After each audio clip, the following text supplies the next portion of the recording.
பாஜக இனி வருகிற தமிழகத்தில் செத்து போன கட்சியா இருக்க முடியாது, நோட்டாவுக்கு நேரம் போராட்ட கட்சியா இருக்க முடியாது, இனி வரும் காலத்துக்கு திமுகவை எதிர்க்கின்ற அளவிற்கு வாய்ப்பான கட்சியா இருக்காது. ஆனா இப்ப நீங்க பாஜக தலைவர் அண்ணாமலை அவர்களுக்கு உள்ளேயே அவ்வளவு பேர் அவருக்கு சதி செஞ்சிருக்காங்க அப்படின்றத குறிப்பிடுறீங்க.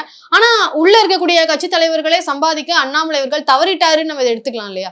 நேர்மையா இருந்தா தப்பு, நேர்மையா இதுக்கு மேல கட்டிங் வாங்குவாங்க, ஒன்னும் பிரச்சனை கிடையாது. நேர்மையா இருந்தா வாங்க முடியாது. அப்ப கட்சிக்குள்ள அவருக்கு மேனேஜ் பண்ண முடியல. அண்ணாமலை ஒரு விஷயம் லைக் என்னங்க, காவல்துறை இருந்த போது ஒரு மர்டர்ல ஒரு பொண்ணை கொண்டுட்டாங்க. அந்த இடத்துல சொல்ற போது இந்த சிஸ்டம் சரியில்லை, சிஸ்டம் மாத்தணும்ன்ற அவர் எழுதப்பட்டது.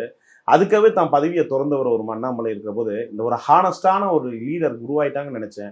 ஆனா இதுக்கு பாலிடிக்ஸ்ல ஆனஸ்டே இருக்கல, உண்மை இல்லை, பொய் புரட்டு. திராவிடத்திடம் மறுபடியும் சரண்டர் ஆகிவிட்டது பாஜக அப்படிதான் பாக்குறேன். திராவிடத்தை ஒழிக்க வேண்டும், அதிமுக ஒழிக்க வேண்டும் சொல்லுகிற போது ஒரு திராவிடத்தோடு மங்கி விட்டது அப்படின்னு சொல்ல. இனி வருங்காலத்திற்கு தமிழகத்தில் ஏடிஎம்கே பாஜக கூட்டணி வைத்தால் கூட வெற்றி பெற்று ஆட்சி பிடிக்க முடியாது.